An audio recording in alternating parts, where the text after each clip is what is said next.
Hello दोस्तों, स्वागत है आपका मुरारी नॉलेज जोन में। आज हम बात करेंगे हाल फिलहाल में जो 4 राज्यों में चुनाव हुए हैं, विधानसभा के चुनाव, उसके बारे में। मध्य प्रदेश, छत्तीसगढ़, राजस्थान और तेलंगाना, इन 4 राज्यों में विधानसभा चुनाव हुए। चारों राज्यों में जो चुनाव परिणाम आए हैं वो बहुत ही चौंका देने वाले परिणाम आए हैं। इन 4 राज्यों में से 3 राज्यों में बीजेपी ने 1/3 बहुमत से विधानसभा सीटें अपने नाम दर्ज की। आइए सबसे पहले बात करते हैं मध्य प्रदेश की।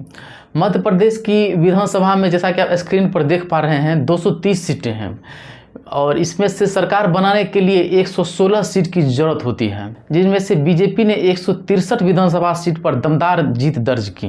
कांग्रेस को सिर्फ 66 सीट पाकर के संतोष करना पड़ा। इससे एक बात तो तय है कि भाजपा का पकड़ मध्य प्रदेश में बहुत ही अधिक है, ज़मीनी स्तर पे भी। और शिवराज सिंह चौहान जो कि वहाँ के सीएम हैं, उनकी भी वहाँ पे लोगों के बीच लोकप्रियता काफ़ी अधिक है और उन्होंने बहुत सारी योजनाओं को ज़मीनी स्तर पर लागू भी किया है। शिवराज सिंह चौहान के नेतृत्व में मध्य प्रदेश में बहुत सारी जन कल्याणकारी योजनाएं चलती है। न सिर्फ योजनाएं चलती है बल्कि धरातल पे उस योजनाओं को चलाया जाता है।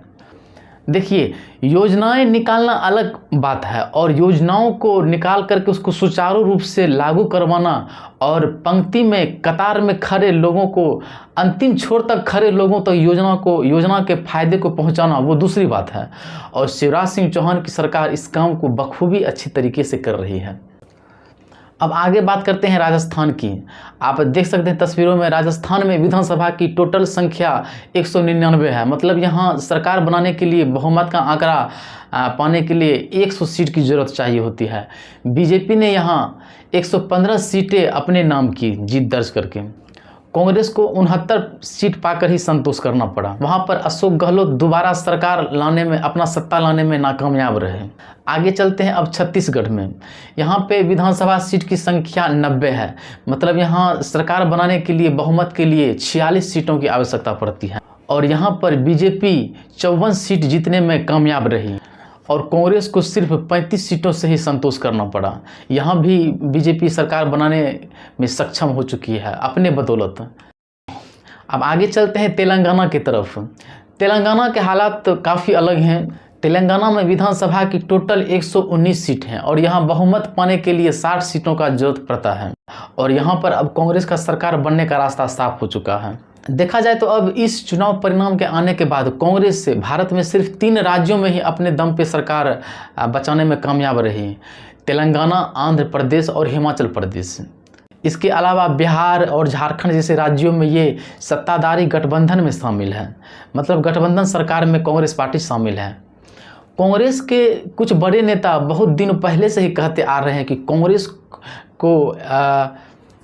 कांग्रेस को एक बहुत ही कुशल और राजनीतिक रूप से सक्षम नेतृत्व की ज़रूरत है, जिससे कि कांग्रेस बहुत दूर है, या यूं कहें कि कांग्रेस को अभी तक जानबूझ करके दूर रखा गया है। क्योंकि आपको पता है कि इस पार्टी में वंशवाद की राजनीति बहुत पहले से चलती आ रही है और यह वंशवाद की राजनीति कांग्रेस को बहुत भारी भी पड़ रही है। यह पार्टी देश में अब सिमटती ही चली जा रही है। पार्टी के दूसरे कार्यकर्ताओं को मौका नहीं मिल पा रहा है कांग्रेस के मुख्य धारा में आने के लिए। वैसे तो कांग्रेस खुद को लोकतंत्र की बहुत पुरानी पार्टी बताती है, अपने आप को बहुत पुरानी और लोकतंत्र की हिमायती पार्टी बताती है, लेकिन खुद कांग्रेस के अंदर में, कांग्रेस के भीतर खाने में ही लोकतांत्रिकता की बहुत कमी देखी गई है।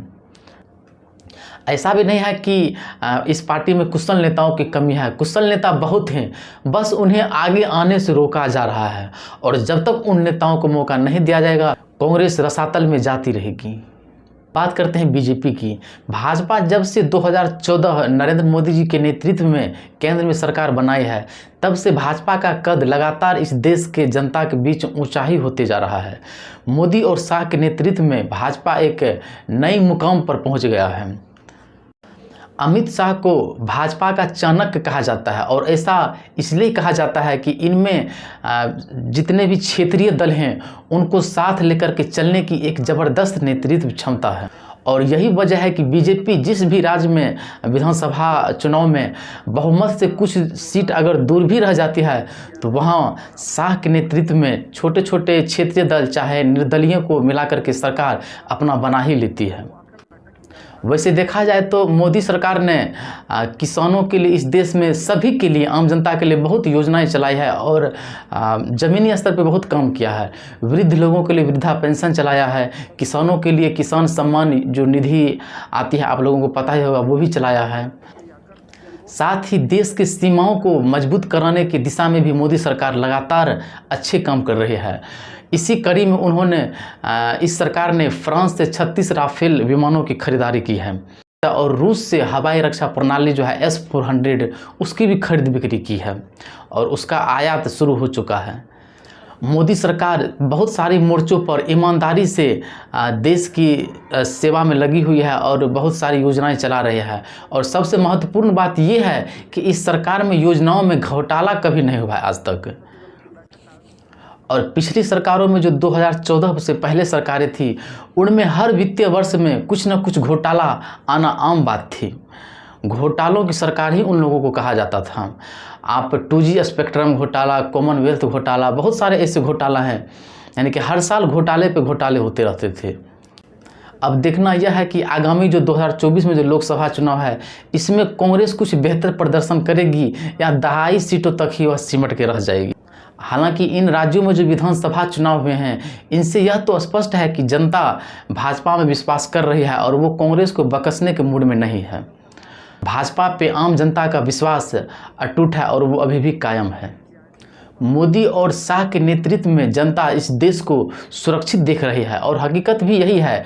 मोदी सरकार विभिन्न मोर्चों पर देश के भलाई के लिए जो भी काम है वो कर रही है और बहुत ईमानदारी से कर रही है। भाजपा सरकार में हमारा देश विभिन्न क्षेत्रों में प्रगतिशील है और अंतर्राष्ट्रीय स्तर पर भी भारत का कद विभिन्न क्षेत्रों में ऊंचा हुआ है। दोस्तों, आज के लिए बस इतना ही। मिलते हैं नेक्स्ट वीडियो में, तब तक के लिए नमस्कार, जय हिंद।